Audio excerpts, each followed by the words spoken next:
Dear students and hello friends, welcome to my YouTube channel CKP Chemistry Classes। प्यारे बच्चों,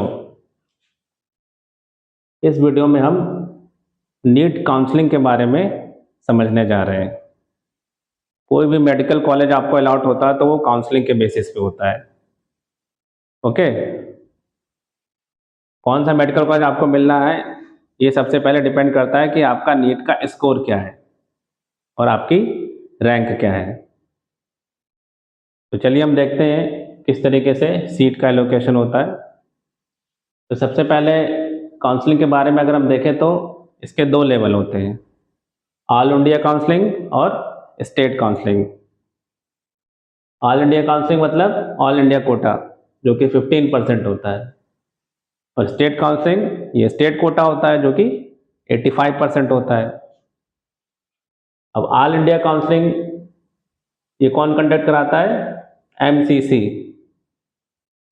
medical counselling committee. Okay, इसके according कौन कौन से कॉलेज होते हैं? All India Institute of Medical Sciences यानी AIIMS, JIPMER, BHU Banaras Hindu University, AMU Aligarh Muslim University, DU Delhi University और डीम्ड यूनिवर्सिटी, इनकी सारी सीटें जो हैं वो इसी ऑल इंडिया कोटा से ही फिल की जाती है, ऑल इंडिया काउंसलिंग से फिल की जाती है।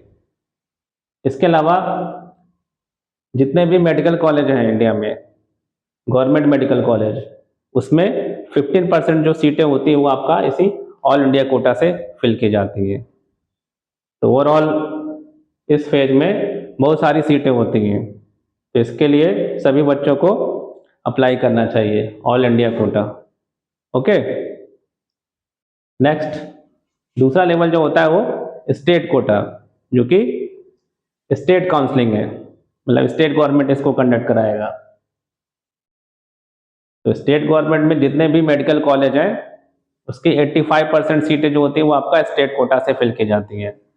आप जिस स्टेट के रहने वाले हैं उसकी स्टेट की आप काउंसलिंग में अपीयर हो सकते हैं, उस स्टेट का आपको डोमिसाइल होना चाहिए। ऑल इंडिया कोटा इसके लिए कोई डोमिसाइल नहीं है, ठीक है, इसमें आप अपीयर हो सकते हैं, कोई भी इसमें अपीयर हो सकता है, लेकिन स्टेट कोटा के लिए वही अपीयर हो सकता है कि जो उस स्टेट का रहने वाला हो, यानी उसका डोमिसाइल उसी स्टेट का हो। जैसे यूपी का अगर आपके पास डोमिसाइल है तो आप यूपी की स्टेट काउंसलिंग में अपीयर हो सकते हैं। यूपी में जितने भी गवर्नमेंट मेडिकल कॉलेज हैं उन सभी की 85% सीटें जो है वो स्टेट कोटा से फिल की जाएगी।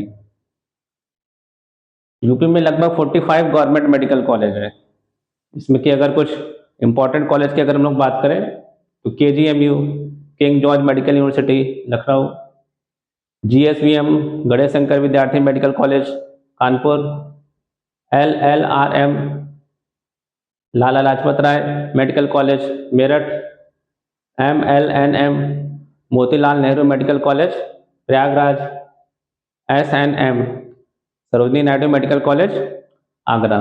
ये कुछ इंपॉर्टेंट कॉलेज हैं।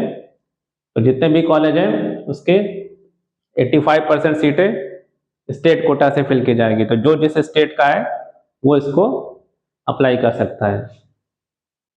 ओके, तो जैसे कोई अगर यूपी का स्टूडेंट है तो ऑल इंडिया कोटा के लिए भी एलिजिबल है और स्टेट कोटा के लिए भी एलिजिबल है, ठीक है, दोनों काउंसलिंग में वो अपीयर होगा तो उसको मेडिकल सीट मिलने की पॉसिबिलिटी सबसे ज़्यादा है।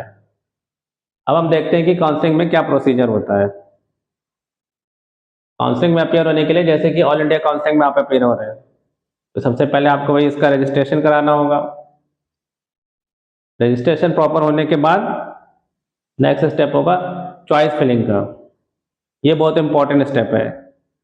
आपके जितने मार्क्स है, आपकी जितनी रैंक है, उसके अनुसार आपको अपने पसंदीदा कॉलेज को फिल करना होता है, मतलब चॉइस फिल करनी होती है, कौन सा कॉलेज आपको पसंद है, ठीक है, ये आपकी रैंक के अनुसार ही होगा। इसको ऑनलाइन फिल करना होता है और आप अपनी चॉइस को लॉक भी कर सकते हैं। ओके, इसके बाद अगला प्रोसीजर होता है जिसमें कि जो आपने चॉइस फिल किया उसके बेसिस पे आपको सीट का अलॉटमेंट होगा। सीट अलॉटमेंट के बाद जैसे कि जो भी मेडिकल कॉलेज आपको अलॉट हो गया तो फिर आपको वहाँ पे रिपोर्ट करना होगा, आगे फिर वहाँ पे आपको फीस जमा करनी होगी। तो इस तरीके से ये प्रोसीजर होता है मेडिकल कॉलेज में कोई भी सीट एलोकेट करने का। अब ये फर्स्ट राउंड जैसे काउंसलिंग का हुआ, फर्स्ट राउंड काउंसलिंग के बाद फिर सेकेंड राउंड होता है काउंसलिंग का। फर्स्ट राउंड में जैसे किसी को कॉलेज नहीं मिल पाया तो फिर वो सेकेंड राउंड में अपीयर होगा। सेकेंड राउंड के बाद एक मॉपअप राउंड होता है। फर्स्ट राउंड सेकेंड राउंड के बाद भी अगर सीट खाली रह गई है तो उन सीटों को फिल करने के लिए मॉपअप राउंड होता है। ओके, लास्ट कट ऑफ आपका जो है वो मॉपअप राउंड तक जाता है। जैसे यूपी में लास्ट कट ऑफ गया था 519 मार्क्स, तब उस पर MBBS सीट लॉक हो गई थी। इसके बाद भी अगर सीट खाली रह जाती है तो देन एक और राउंड होता है स्टे वैकेंसी राउंड। तो अगर सीट खाली रह जाती है तो लास्ट में स्टे वैकेंसी राउंड भी होता है। ओके, तो ये पूरा प्रोसीजर होता है जिसके अकॉर्डिंग आपको मेडिकल कॉलेज में MBBS सीट एलोकेट होगी। Okay, thank you.